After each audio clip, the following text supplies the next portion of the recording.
Mountains look still and ancient, but their formation is anything but calm.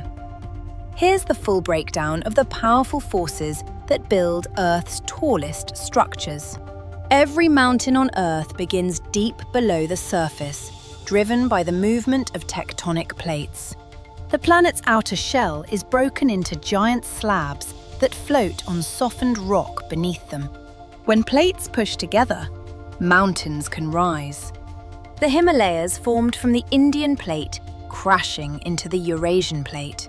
As those plates continue to press, the crust thickens and folds upward. This folding creates fold mountains, the most common mountain type. But not all mountains form from collisions. Some form from rising molten rock. When magma swells beneath the crust, it lifts the surface, creating dome mountains. Other mountains form along faults, cracks where Earth's crust breaks. In these areas, huge crust blocks tilt or lift straight upward. The Sierra Nevada mountains in the US formed this way, one block rising, the other sinking. Volcanic mountains form when molten rock reaches the surface and piles up over time.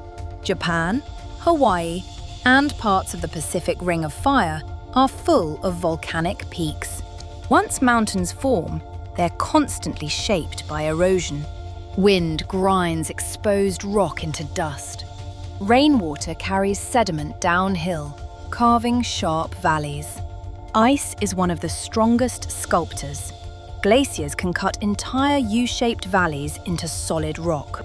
As rivers, ice, and weather wear mountains down, tectonic forces continue pushing them upward.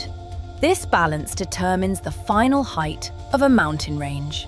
Without tectonic uplift, erosion would flatten mountains in a few million years. But because the plates keep moving, new mountains rise while old ones sink or crumble. Earth's mountains are never truly finished. They're living structures shaped by heat, pressure, and motion.